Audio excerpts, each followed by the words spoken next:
Get NFL Sunday Ticket at its lowest price ever and watch every game every Sunday. Take your NFL experience to even greater heights with NFL Sunday Ticket Deluxe, which gives you Red Zone, bringing you the final yards from around the league along with minute-to-minute NFL fantasy updates. Call us at 601-8992 to sign up today.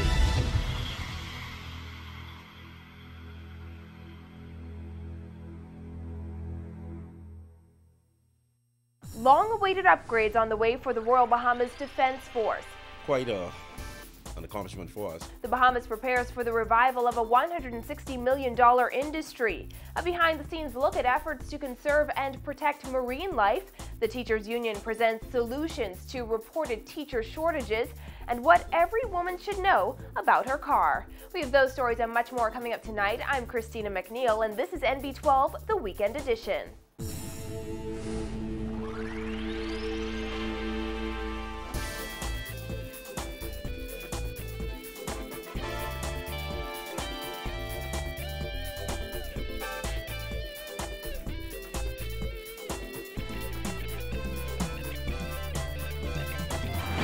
Good evening, Bahamas, and thanks for joining us this Sunday evening.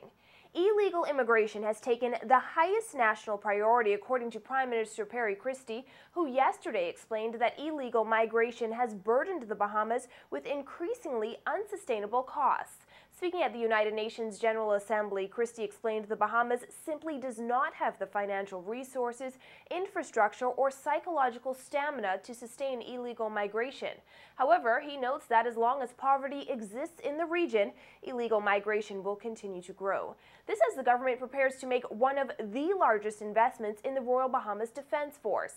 In May, the government signed a letter of intent with Damon Shipyards to augment the force's fleet with 9 medium to long-range vessels. Last week, National Security Minister Dr. Bernard Nottage said the first of those vessels should be ready and in the Bahamas by June of next year. He told members of the media that Defense Force Commodore Roderick Bowe was recently in Holland inspecting the vessels that are currently being built.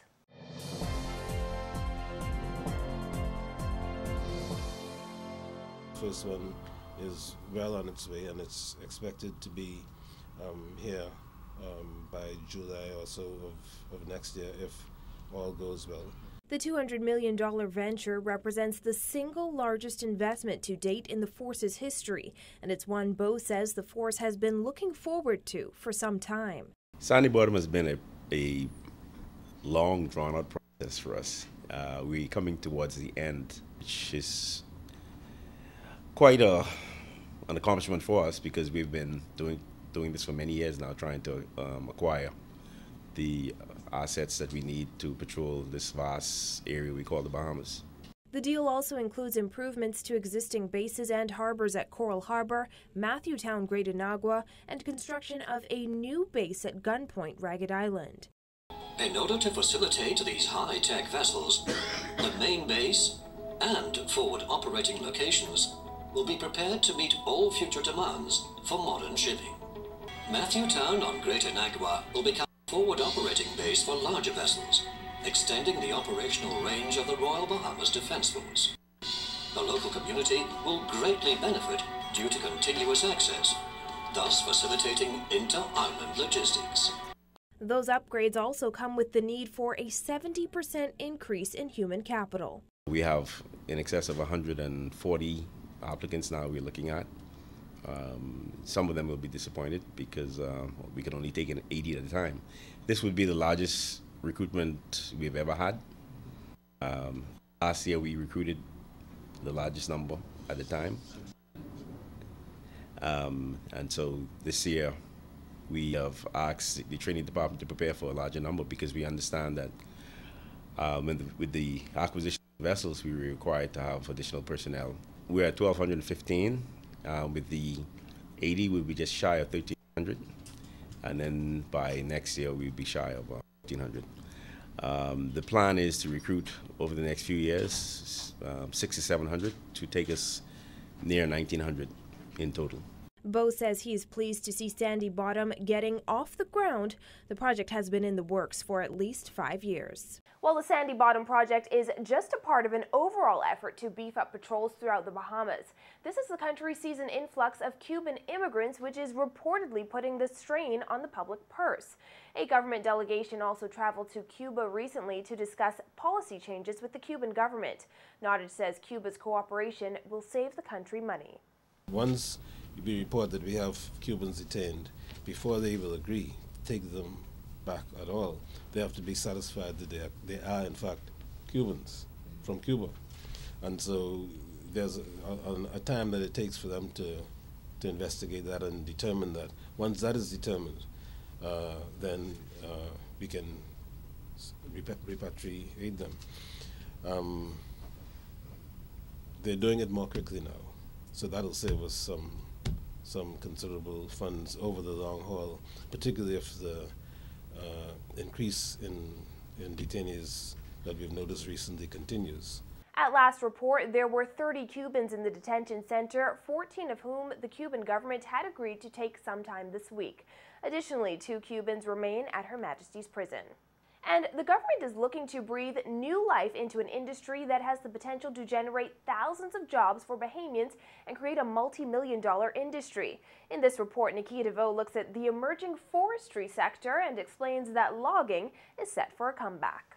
I think it's $160-some million of products we import into the country, wood products, in 2012, in various different products. So we hope to tap into that market of producing locally derived products like constructional timber, baseboards, crown moldings. And so Lindar Industries is actually producing these high-end products, ceiling boards, baseboards, at the high end, right? So, so there's a market for that. Director of Forestry Christopher Russell says the stage has already been set for the forestry sector's comeback. He explained that in the past, logging practices in the Bahamas were unsustainable and only 5 trees per acre were left behind. Since the Forestry Act was passed in 2010, the ministry has been aggressively working to revive and regulate the sector to ensure sustainability.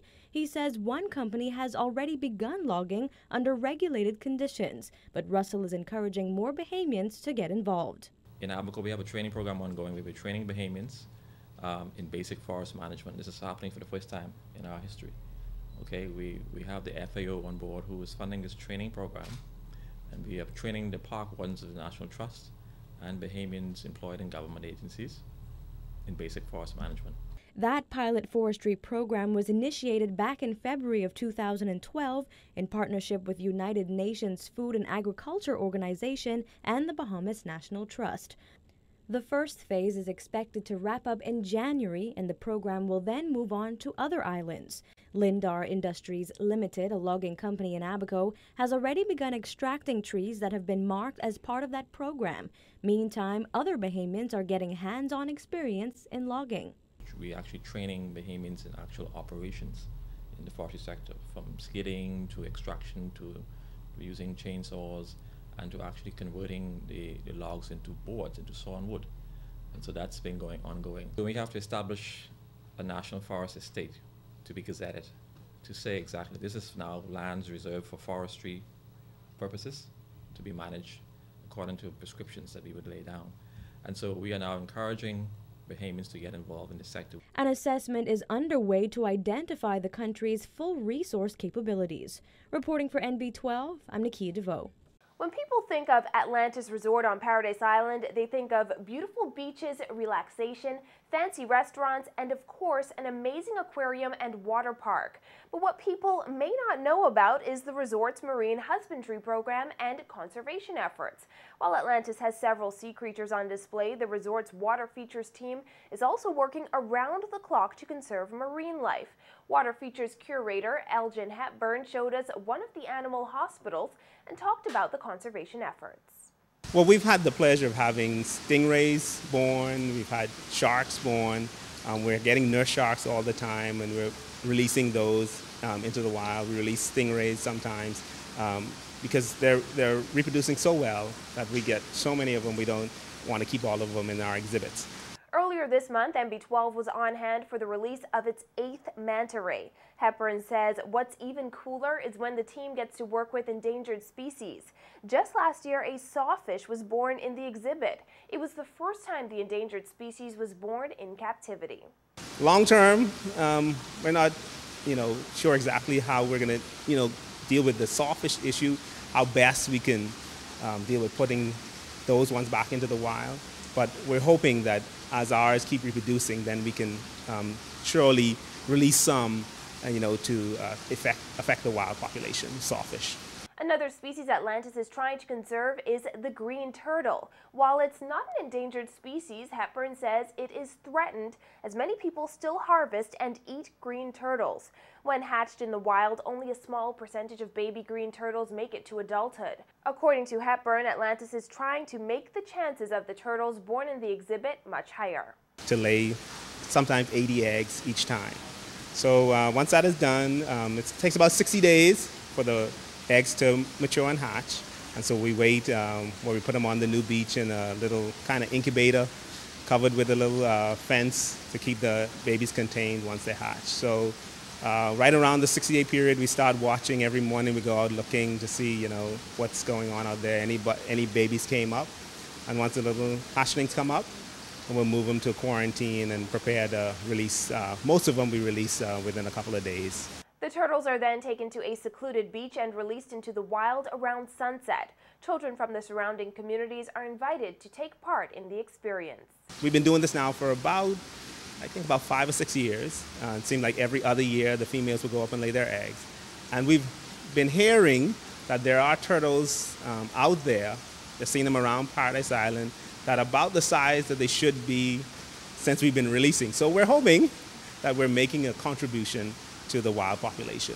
Atlantis offers tours of the marine animal hospitals to hotel guests, local schools, and other interested groups. It also hosts a mini educational program on marine species and conservation.